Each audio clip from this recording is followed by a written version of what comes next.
Welcome to Games of the Dark After Dark. This is the post. Yeah, I'm coming in hot, baby. That's way too much energy. Now's when we roll the dice. So much energy, dude.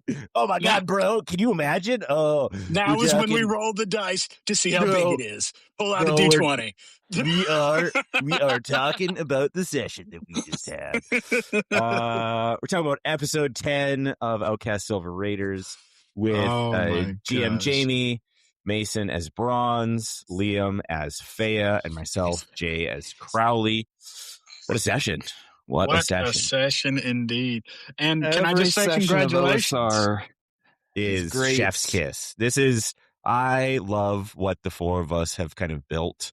Love dirtbag Bronze being all selfish. Bronze is the devil, and he's so good at it.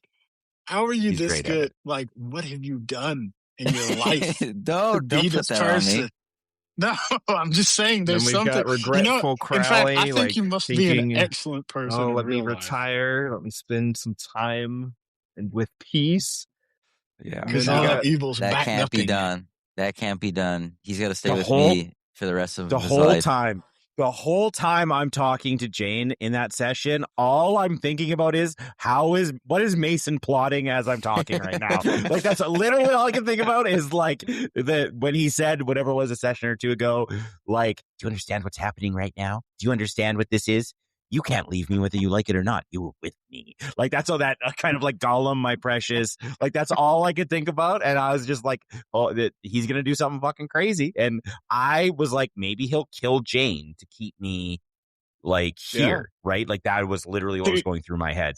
But gotta let the story, man. That's like the obvious move, but he did such a more brilliant thing, and just many kudos for that. Like, when I'm looking back on it, I'm thinking about that time near the beginning of the session where I was kind of trying to like not drive a wedge between you two, but maybe like use leverage against each other. Yeah. By saying, "Oh, is he your boss?" And you just didn't say anything. And I'm like, "Oh, okay." Like, Faye is understanding that dynamic a little better here. Yeah. Like, the fact that it culminated in that is just incredible. I would say, like, I like the idea in RPGs, in like tabletop RPGs, of like characters like being willing to stop adventuring. Yeah. So for our listeners who don't know, we played a Pathfinder game, a Pathfinder 2e game for a long time, and it was an adventure path. I can't remember what the adventure path. Jamie, what was the adventure path? It was Season of Ghosts. Season of Ghosts, thank you. And it was like a cool, like, you're kind of centrally in one town, and then you kind of adventure in the nearby areas around that town, kind of Barovia, locked in the mists, so you have only a certain amount of places you could go. And one of the initial things that happens is kind of like political machinations. Will somebody become like one of the new leaders of the town? And I ran a character who was like a scholarly geek, and civics was his whole deal. And in that campaign, I quit basically as an adventurer, probably like a third of the way into the AP that we played. And I remember like a few of the players being, quarter. A few of the players being like, I can't believe that he's just done.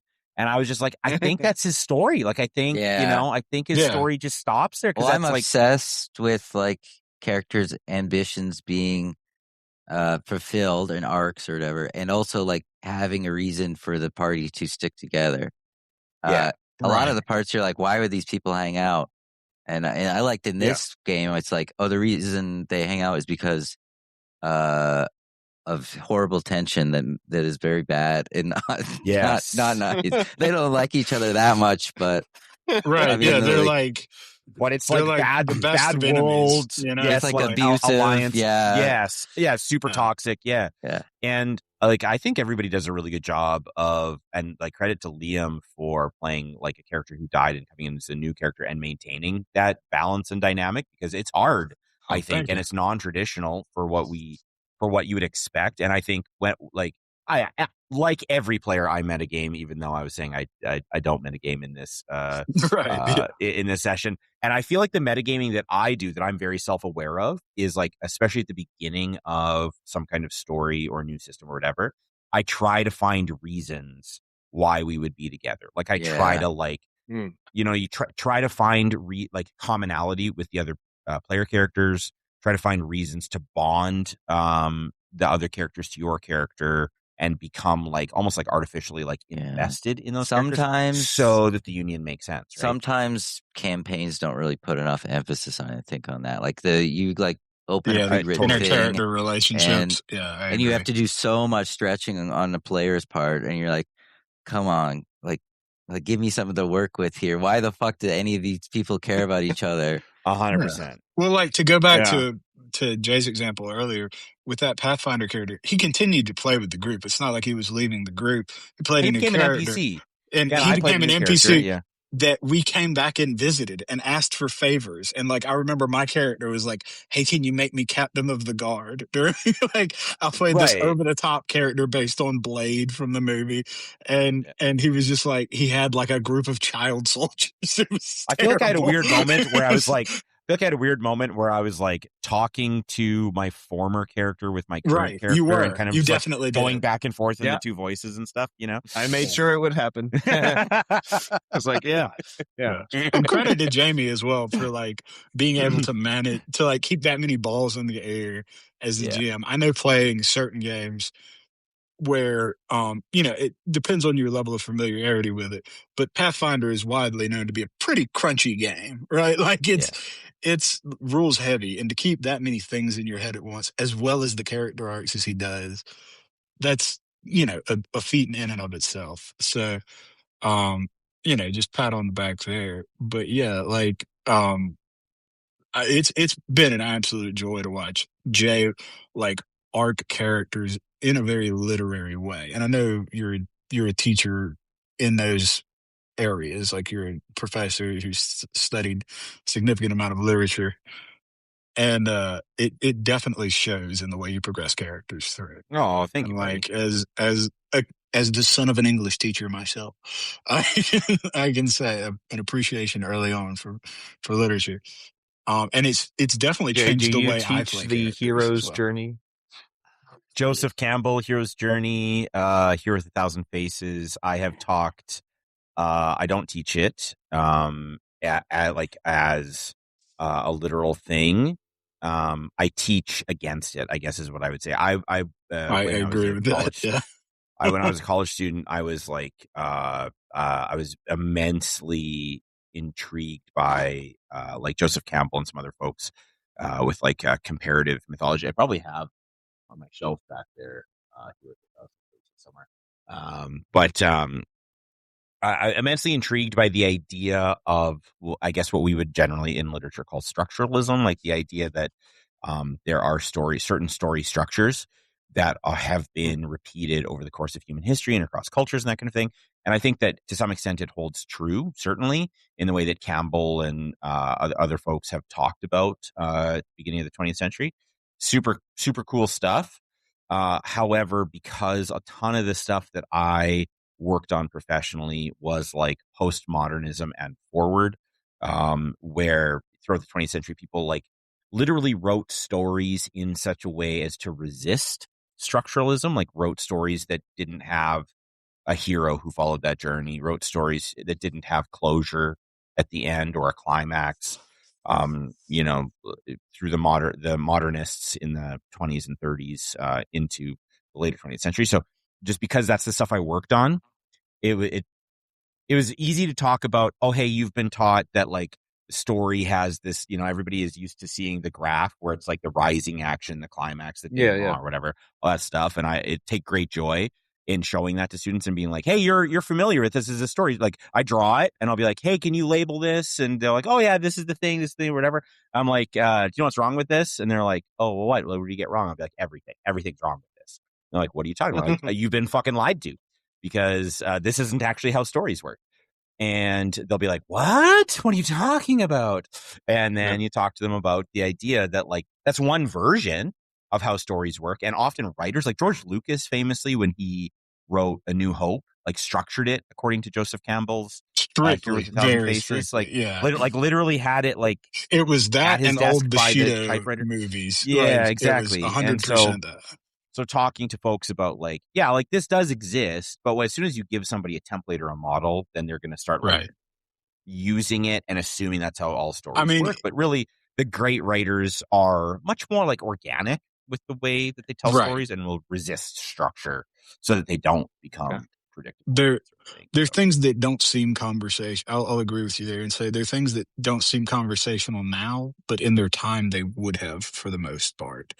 yeah, For the academic population that would have been reading them. Like all stories are written to an audience. Like all well-written stories, I'll say, are written to an audience, and they don't apply to everyone. Right. That's why nobody's like, oh, Twilight is the greatest book ever written. Right. It has broad appeal, but it's not structurally like, exemplary. But unless Stephanie Meyer wants to sponsor the podcast, in which case it's the greatest book ever written. But I was fully planning on my next character being a sparkly vampire, so I don't know. Yeah. What's the scissor? We could What's the definitely... scissor gist, Jamie? Is that a sparkly vampire? The new thing from OSR? Yeah. Let's tease that a little bit. I don't have the other Hexen Volume 2. Oh, okay. But Volume 1 has the Antiquarian, so... Oh, that sounds cool. Ooh, Antiquarian. Yeah, the guy who's all about knowledge. That's the opposite of Crowley. The opposite of Crowley. I like going, despite for our listeners who are like, Jay, you just play the same character in two different games. He has a broad range. Slimy rogue scumbag with a crossbow. I do like, when possible, bouncing from one pole to the opposite pole in a game. Oh, yeah. I really like, what's the opposite of the thing I'm playing? Now I'll play that to the... my idea for Bronze was, I like to play stupid old men often. Let's play a smart child.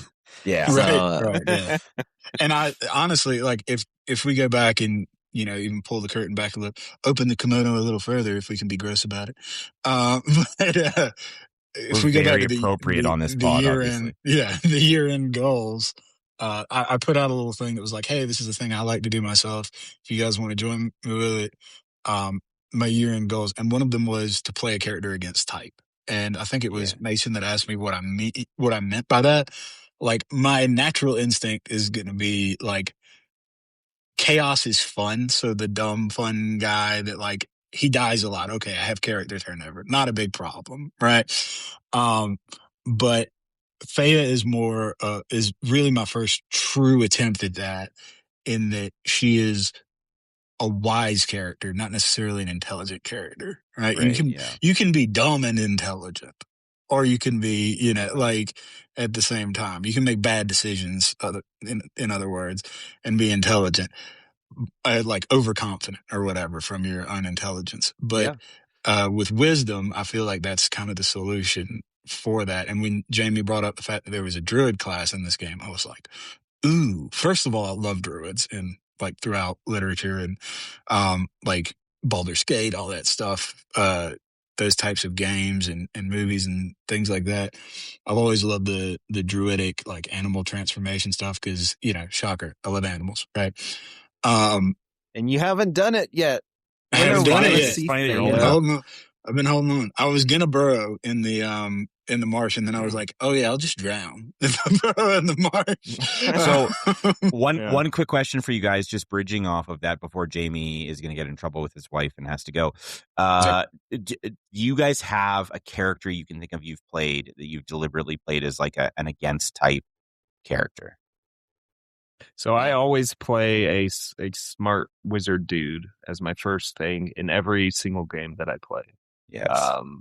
And I mean, even in the Fallout game, I'm playing a robot with right. Yeah. And, incredible intelligence. There's no magic, but he's kind of... Honestly, he's basically the closest thing with the You're great for that because every party needs one of those. And I feel like it really balances shit out, especially with our fucking dumbasses. Yeah. We need someone to give direction. Yeah. If I am a player, I'll definitely do that. If not, I'll hope that Jay does it because I don't think anyone else will do it. That's true. That's true.